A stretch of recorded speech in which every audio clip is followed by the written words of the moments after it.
Ah! Welcome back, everybody. Thank you for watching. I am here with the wonderful Chris Ryman. Christopher is my very good friend, but also a client. He's an actor and screenwriter. He's working on developing a supernatural detective whole series, right? A whole show. Yeah. You're in the midst of creating that and pushing it forward, which is very exciting. Yes. And I've worked with Chris on many different accents, but you're a London native, right? Yeah, that's right. A North London native. Now, North London, tell me a little bit about the difference between an accent in South London, East London, West London, and North. Well, there's a marked difference between, let's say, an East London accent, which, to simplify it, is what's known as, I suppose, Cockney.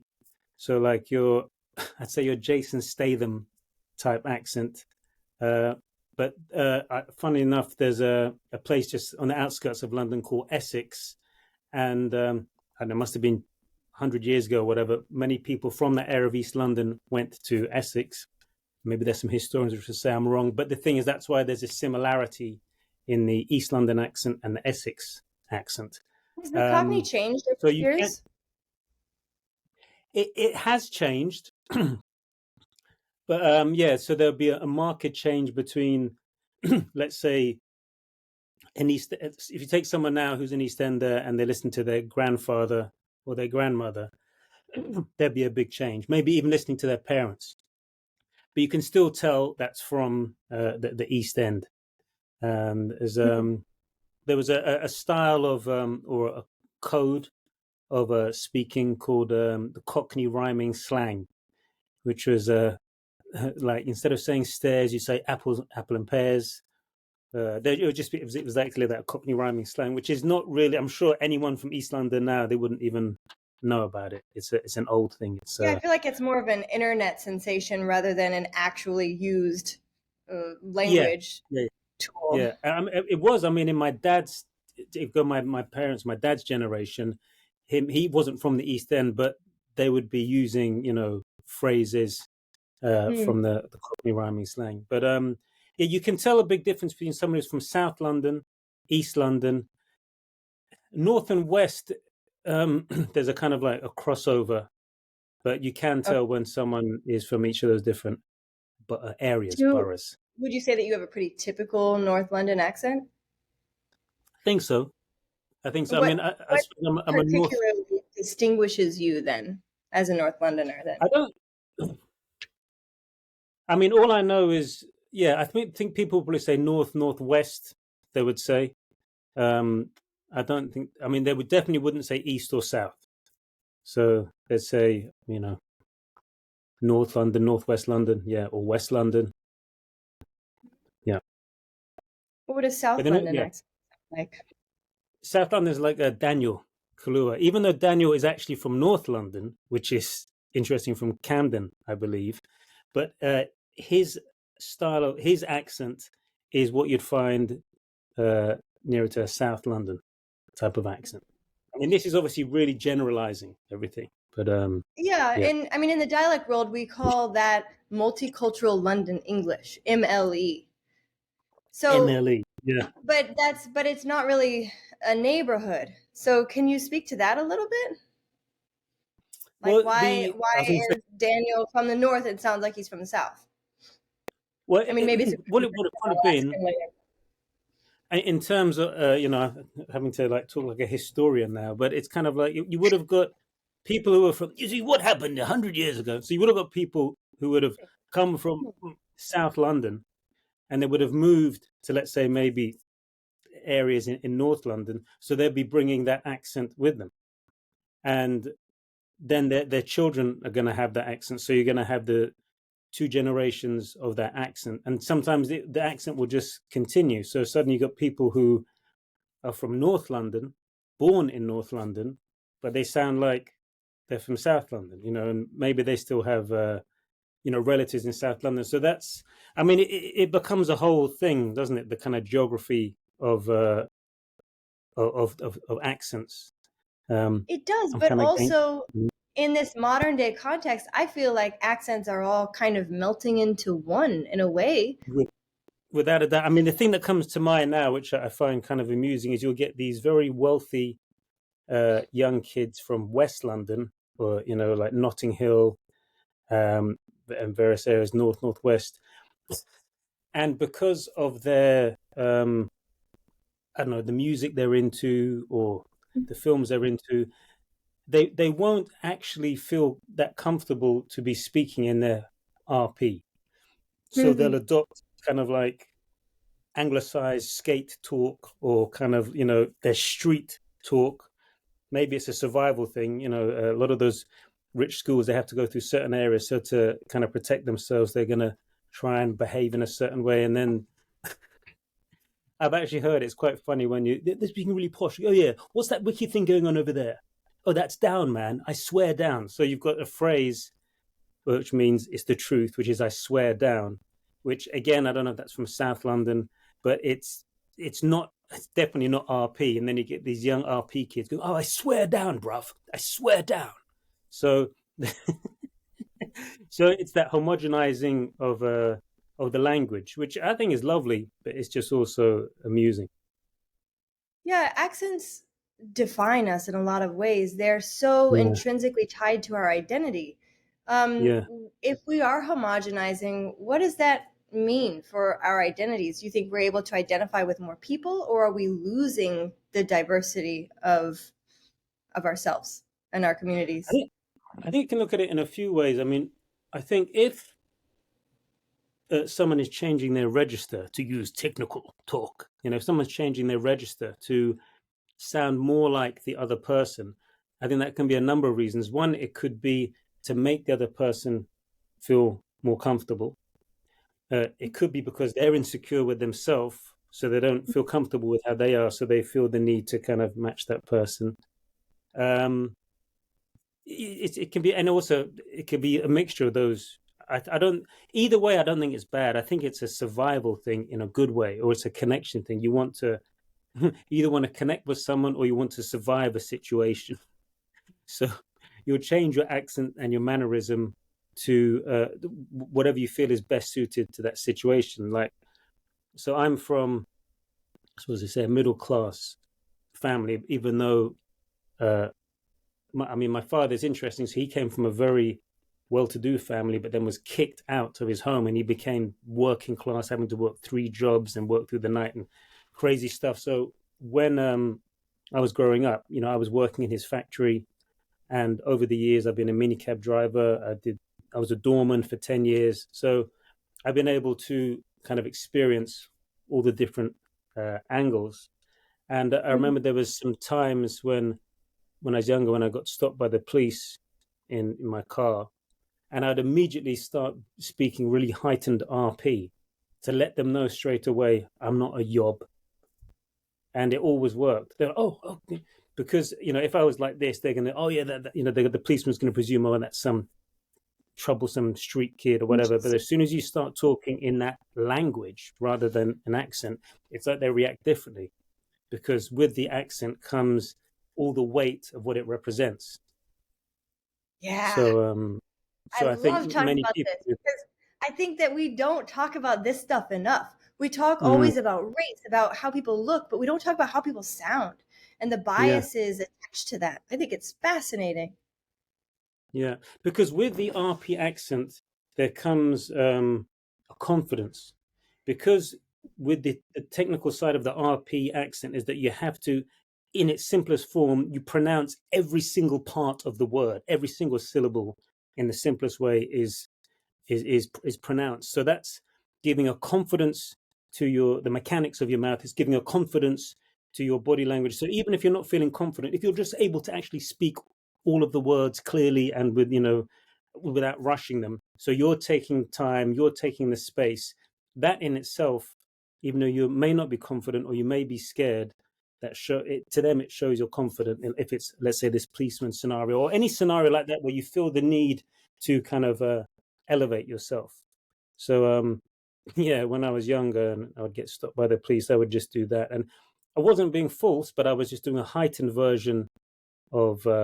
I suppose this is my my podcast voice. This is my, but I also know, because my mum's from the Caribbean, so I've got, obviously Caribbean relatives. In fact, I've got a mixture of relatives. I'm kind of cocktail. Mum is Caribbean and South American. Dad is a mixture of Portuguese and Russian from a Jewish background. And my friends are from, I think being from London, you're going to have a massive mixed tribe of friends. And it'd be interesting to actually just record anyone just talking with their friends and just see how certain accents and certain registers drop in and drop out. Well, a lot of African friends, and Asian friends. So I've grown up with them. So suddenly we'll just be speaking. There's a friend of mine, he's Nigerian, and he was just telling me when he would come home late, his father would say, "Ah, Kola, is that you?" He said, "No, Dad." He goes, "Don't be stupid." So we would always have these jokes, doing Indian accents, African accents, Caribbean accents between each other. Yeah, so I'm sure that happens for most people. It's telling of stories, isn't it? Really? Yeah, it really is. I mean, your accent does tell about where you've been in the world, who you hang out Mm, with, who you yeah, grew up around. yeah. Your mom is from the Caribbean. Where is she from exactly? St. Vincent. So Hmm. it's not far from Trinidad, about an hour by plane from Barbados. Does she still have Uh, that accent? you know what? It's weird. She does, but I've never been aware of it. And it was so Huh. funny a few years ago when my friend said, "Oh, your mum's got a really strong Caribbean accent." I'm like, "What are you talking about? It's normal." And I just couldn't. I've never. It's so weird. I've just heard it as mum's accent. It's really strange. Wow, that's And it was amazing. after years of drama school, when I've had all the training and I've got the ear, and when someone said it to me, I was really shocked. I was like, "What are you talking about? Mum's got an English accent." She goes, "No, she's got a really strong Caribbean accent." I'm like, "That's so weird." Can you hear it now That that they said that? I don't know. I think I just hear mum. It's really weird. Wow, I think that's pretty cool. Yeah, That's really cool. Our identity of our mother, especially, or father, I guess, is so crazy. so personalized. That's cool. Have you ever had any big revelations like that with your own accent or your own voice? Well, So I remember for me personally, I grew up thinking that I had a really low voice. I thought I was like this low husky blues singer. And that's just how I perceive myself. And then someone in acting school, I think a professor, was like, "Audrey, you have a high voice." And I had to have this whole existential crisis of like, oh my God. And I remember in high school, my music teacher, my singing teacher, telling me I was a soprano, and I hated him ever since. I just hated him. I was like, I am not a soprano. I have a low voice. I'm like, I just really thought my own voice was really low. So I think it's really our interesting. perceptions of our voice is interesting. No, it's interesting you say that, because just the other day I was having this conversation about the inner person, in us, the person that we perceive ourselves to be, or the person that we kind of hope to be, physically, mentally, spiritually, and then actually how we are. And a couple of things have to happen. You either have to be at peace with where you are on the outside and what your vision is of yourself, or you have to make the two like come, like if the one inside you is like the better version of yourself, then you have to do what you have to do in order to match that. So it's either being at peace with where you're at, like accepting that you've got the high voice, or do something to make your voice deeper. Because actually, with me as well, the high voice, I didn't realize I do a lot of also crowd ADR studio work, and they're all experts there, and they say, "Oh, yeah, Chris, you've got a high voice, so you can't do that character." And I'm like, and it became like this kind of insecure thing, like, "Hi, so that means I'm weak and small," or something like that. But so like now, I'm actually really comfortable to say, "No, I've got a high register, so I can't do that character." So Yeah. but also it's to do with, of course, if you're a bit tight, you're obviously going to be higher, and the more of a Hmm. warm up you do. But yeah, again, that was a revelation. I wasn't aware. I thought, yes, my voice is clear and defined and rich. It can still be rich, but just rich and high, like that. Mhm. Exactly. Exactly. Um, let's see. Are there any misconceptions or stereotypes about your North London accent that you'd like to address? I don't know particularly about a North London accent, but I think in between RP and let's say East London, or let's just say a working class accent, there's that area in the middle. And I think many people are not clear or not aware of that accent in the middle. So it's like if you're not speaking very heightened RP, then you're the working class accent. Um, you're not for everyone, but I think that's just how it's seen. That's why I think certain people will push. If they've got a reservation at a restaurant, or they'll suddenly, oh, I made a booking for, they'll change how they speak. Some people, again, I think it's to do with it's like a class system. Um, Now, what about on screen, though? Do you think there's room for small characters who are in that middle space that have both elements of poshness and working class? yeah, I think more so now. I mean, I think if you've got something like The Crown, of course, that's that heightened RP, or that's that definite RP. And if you've got something which is more urban, then you're going to have the other accents. So I think actually a majority of the work is in the actual central area. Hmm. I think that's Okay. just a kind of accepted, yeah. But if I had a posh looking person in a business suit and they spoke with Mm. some elements of a working class accent, that still doesn't come off across as authentic, especially if it's a smaller role, right? No, I mean, I think again, I mean, it's well known that you've got wealthy people from every different class strata in well Hmm. everywhere. But I mean, in London. So if you had someone that looked, also let's say they were dressed in the way that a typical um, RP speaker, let's say, would dress. I mean, that's a kind of strange thing to say, but with a monocle. No, but I mean, someone who's, I don't want to say upper class. That's a weird thing. I mean, I've always been strange about this thing. Let's say your typical public school again, and that's also painting a big brush because I went to public school and there's a We lot of have to different. explain that because that's different in Yeah, British society, American. yeah, So middle class in British means American upper class. Upper class yeah, means like royalty, and public gentry, yeah, yeah, school is opposite of American public school, right? yeah. So it's so weird. Yeah, so public Yeah. school, of private school or private colleges in the US. I never understood why it's called public school anyway. Because it wasn't for the public, it was for the private. I know there's a history behind that, but so if you had someone, a character who was dressed in a typical public school manner, and they look very wealthy, and then they spoke in your kind of working class East End accent, I think it wouldn't be an issue because of there's that film Kingsman, and you've got ironically you've got the East End boy who becomes the kind of typical English gentleman, and for most of the film he's speaking in that RP accent, but there's I think it's just accepted now. It's not so much how you sound, it's how you carry yourself, uh, and obviously what you look like. So In yeah, that it respect, used to then, be do you think having different accents for film acting or theater, for that matter, do you think it's important? Do you think it actually enhances the story and the acting and elevates it, or do you think it's just something that's a little bit extra? well, no, I mean, for example, if you've got something, a radio play, then of course the only way you're going to really have a first entry into the character is by hearing the class of their accent. Uh, Mm-hmm. it doesn't, because again, I mean, that's weird. Whereas if it was on stage or if it was a film, you could have someone come on and they look like they're wealthy, they look successful. So even before they speak, it doesn't really matter. You can think, okay, that Mm-hmm. person is successful and wealthy.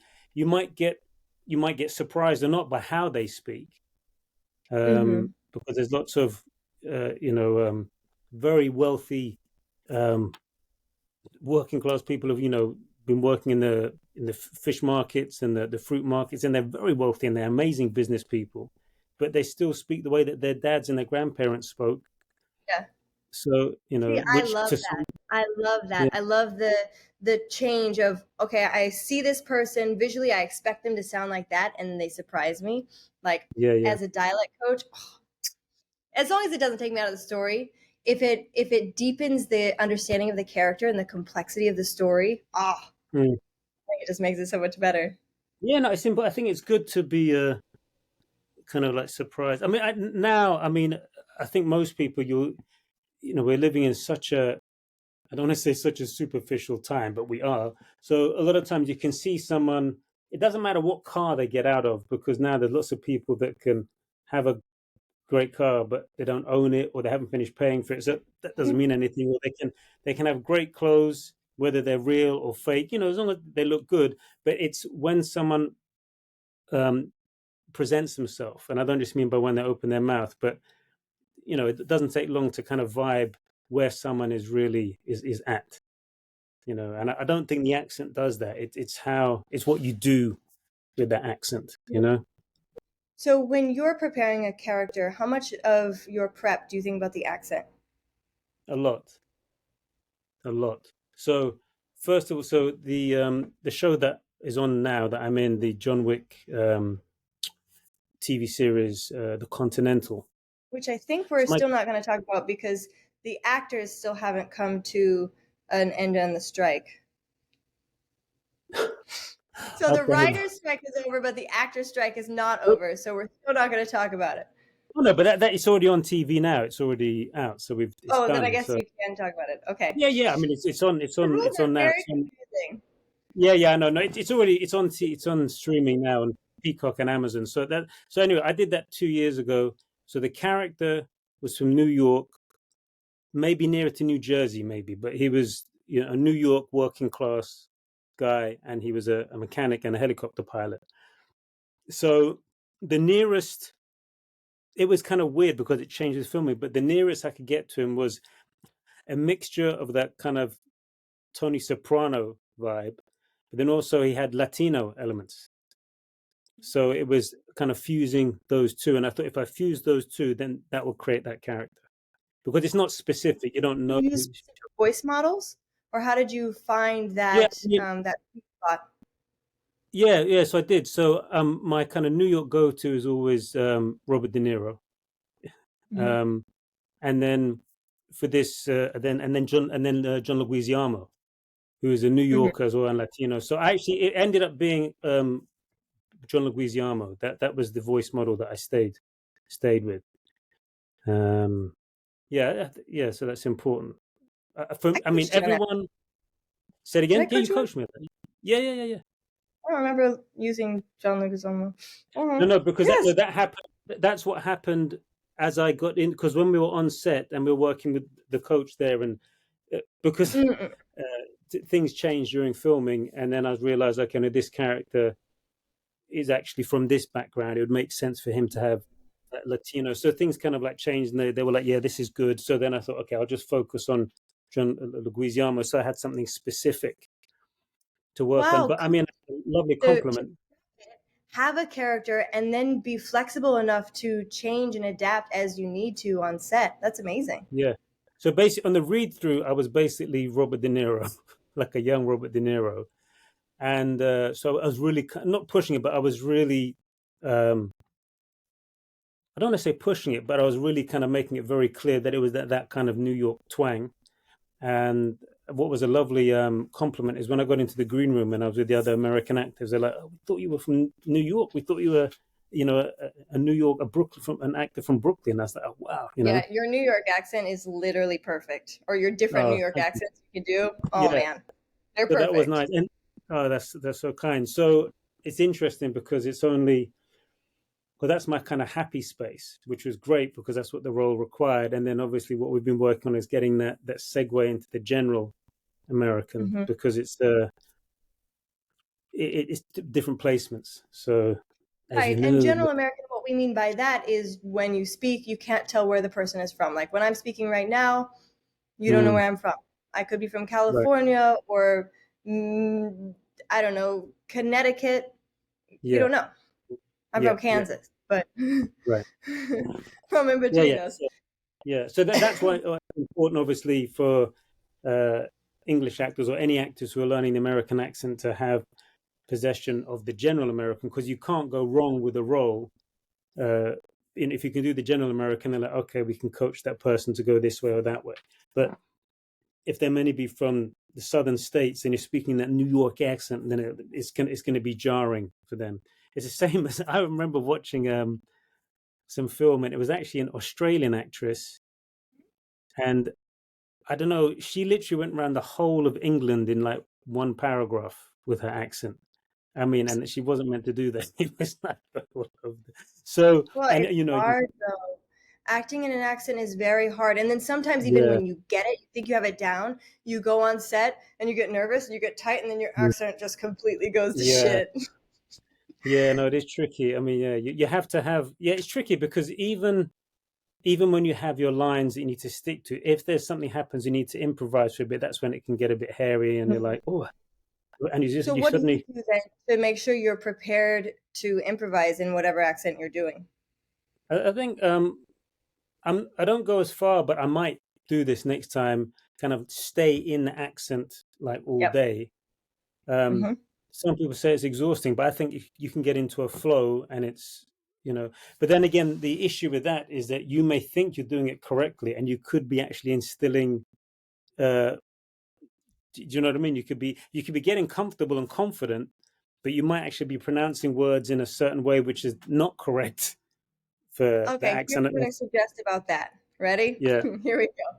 So I Mm, think staying in the accent on set is really vital. I think it's a mhm. great way, a great tool to just feel comfortable living in your character and living in that accent. Then on the weekends, you can go back to your normal Yeah, accent, yeah, connect to who you actually are. yeah, However, it is more exhausting. It actually is. In order yeah. to not let that exhaustion take over and to have your accent go off the rails, you have Mm, to go back to your voice model, I would say every single day. So in your yeah. warm up in your trailer before you go on set, you go back to your voice model, whoever it is, and imitate something they do. Even after 2 months of shooting, I still make people imitate it first at 50% speed or 75% Mm, speed. So you're really hearing it slowly and able to imitate that way. And then you can do mhm. it faster as well. But then Yeah, you yeah, keep that original sound in your body because you're right, it does yeah, your body wants to go back to its natural accent. Like these are the yeah, yeah, muscles and how we use it. We want to go back. yeah. I mean, I think the good thing, I definitely agree with that. I think once you've been studying your accent model, you Hmm. know what your kind of like weaknesses are or what the sound should be. Yeah. So when you're improvising or when you're just like off of camera and just speaking normally, we can hear when we've kind of gone wrong with certain phrases or words. So yeah, it's practice, isn't it? Practice, practice. Um, What's your favorite accent you've ever done? I mean, I love doing African accents just because I always grew up with always had my closest friend was always African. It was a kind of strange thing throughout my childhood. So that's always been in me. Indian accents, yeah, just those two are the ones that kind of like the kind of go-to ones for whatever reason. Again, I think just You, because of who I've grown up with. yeah, you can check that ethnically ambiguous box that everyone Mm, wants to check.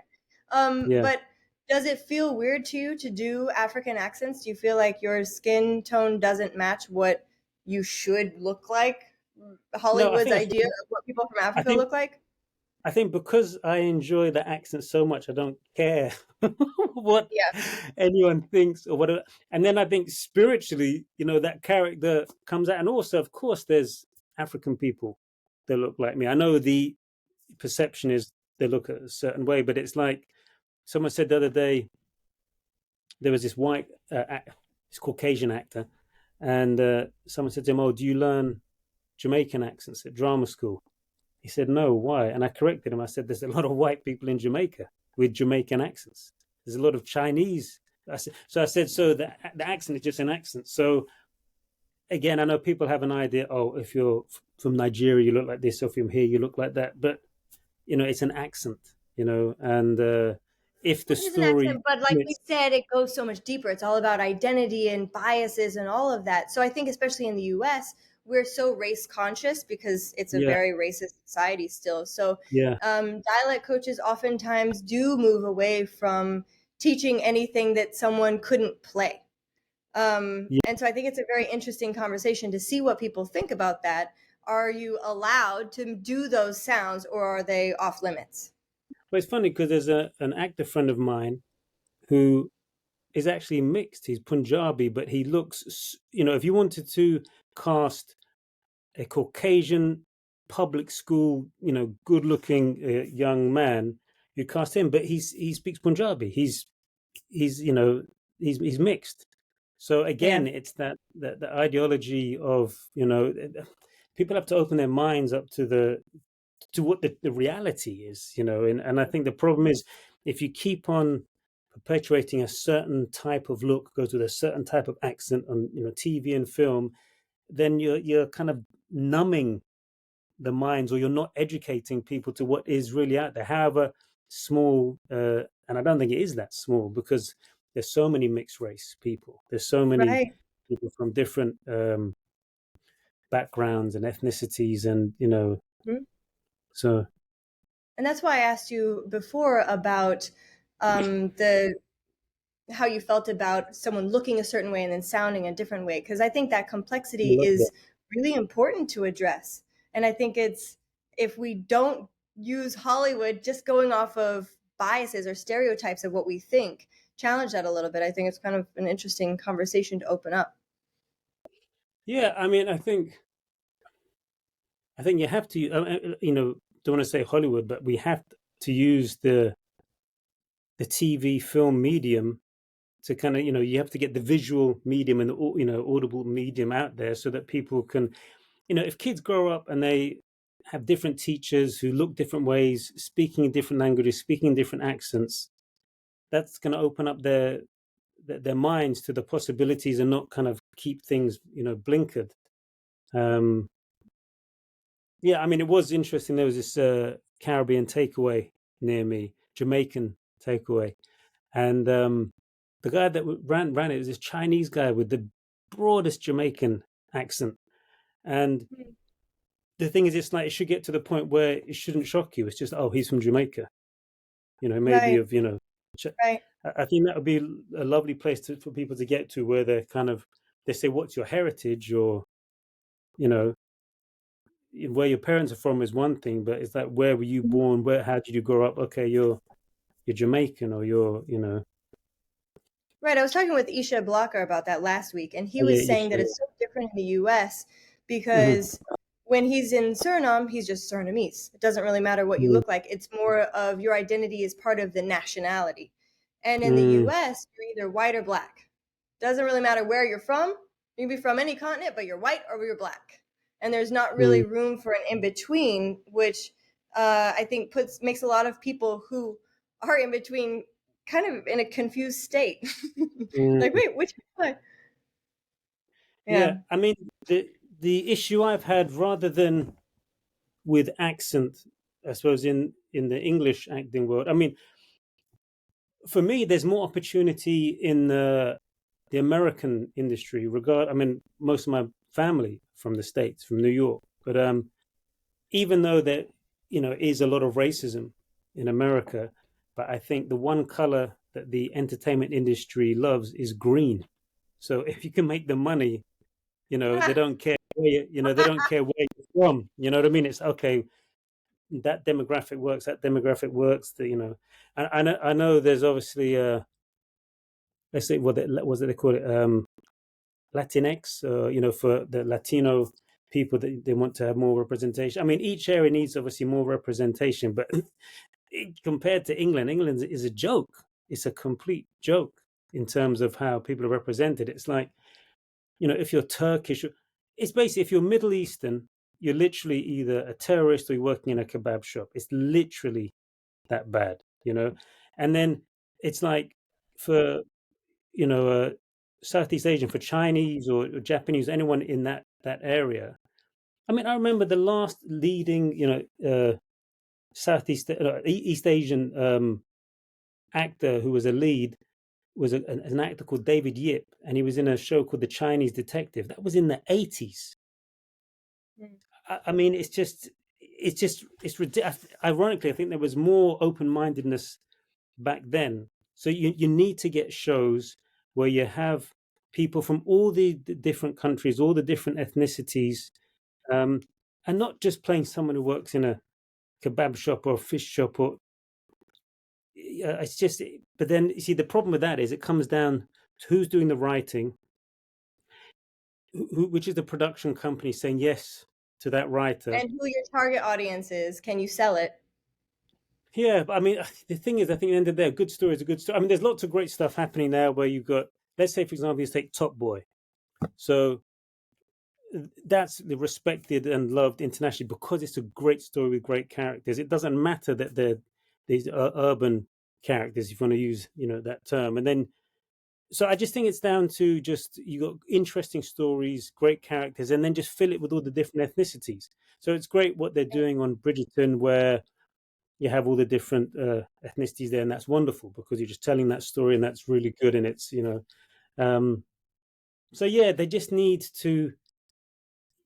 Everything doesn't have to be like Top Boy. Doesn't have to be, oh, we've got these, Afro Caribbean characters, so they're just going to be street people. I mean, that's stupid as well. And I think there's just got to be a balance. At the moment, things are a bit too like, um, oh yeah, if you're from that part of White society, or then black. you can only do, yeah, you can only do TV shows which are about, that part of life, or And that's why I wanted to launch this podcast as well, is mhm, because these conversations I think are so important for people to have and for people to hear, because as we move towards more diversity on screen, we should also mhm, be encouraging more diversity in sound, whether on yeah, screen or on the radio or whatever, because that does reflect our real life.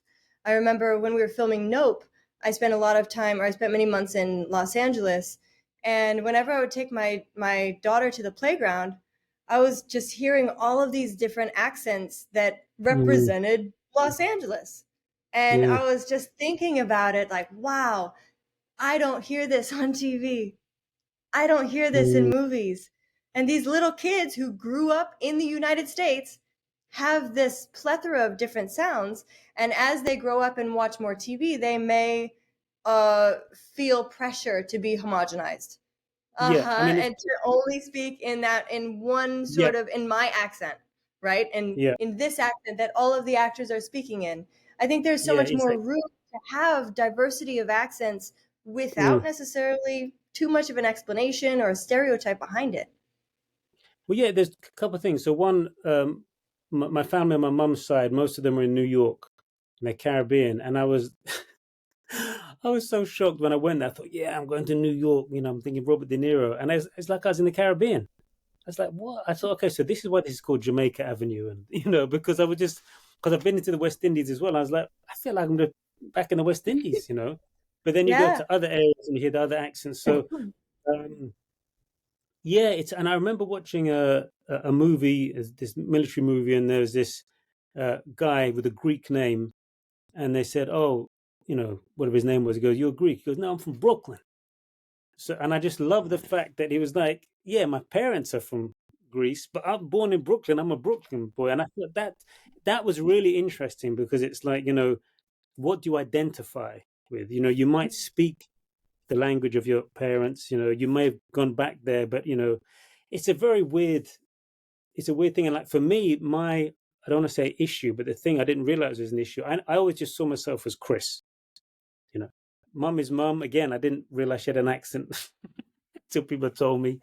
Um, and my father said he came from well-to-do family, but because he had to work so hard, so I did the same thing. Dorman, minicab. So I was with all these different strata, and I'm just Chris.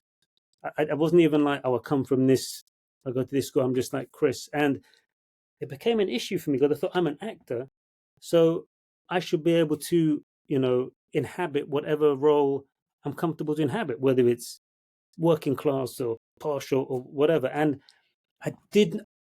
I have not experienced that openness uh, in terms of if I was to do a role now and my character had this plethora of, for whatever reason, he was.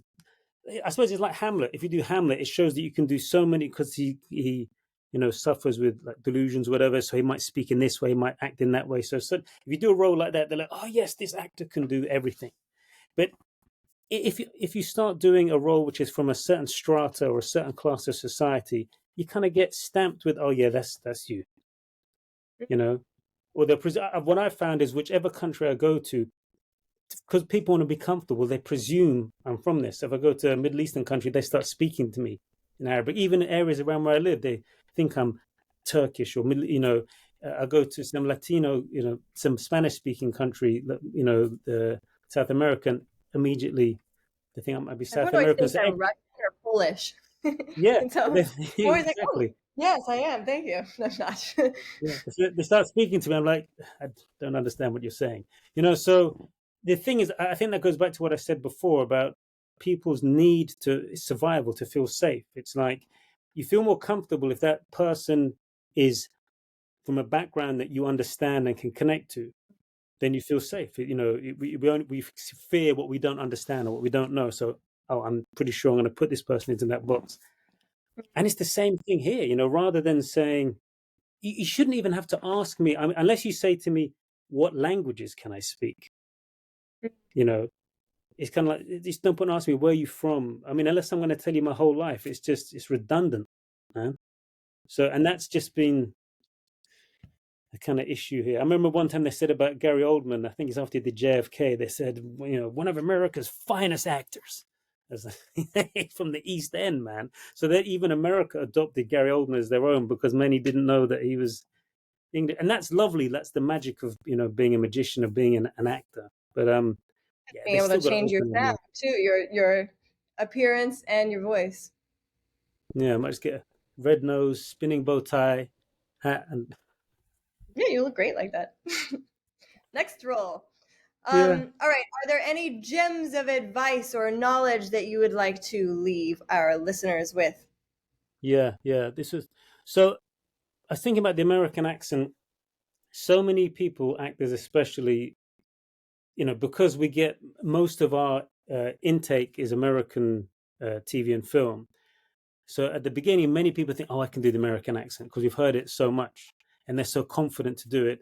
Until you find out 99% or 99.9% of those people can't really do it because they haven't been trained. Some people can, have got a Some people natural are talent. prince. Yeah, and I think actually when you're actually younger, again, if you're just digesting it, you haven't been told you can't. You haven't been told you can't do it. And you don't have this pressure of the business, like, unless you can do it perfectly, you're not going to get work. So you And just you have have that this ability ease, to play. yeah, to enjoy it. But as soon as it's like, oh no, you're not going to get this job unless the accent is 150%, and then everything starts to tighten up, and then maybe you don't get a couple of roles, and you think, oh, maybe my accent is not good, and then you hear someone else is really good, and then your accent sounds like it's from another universe. So Yeah. you have to get back to. I've got a buddy of mine. He's doing lots of work in the States with an American accent. I said, "Oh, your accent's so good." He says, "Chris, if you knew how hard I had to work at this, bro." So it comes down to that. To get any accent, you just got to work at it and work at it. Good advice. And All and right. Well, pray, thank you for having this pray. chat. My my pleasure. Thank you so much. This has been such a pleasure. Likewise, it's All been right. awesome. Been awesome. Okay. Mwah. Goodbye. Take it easy. Bye.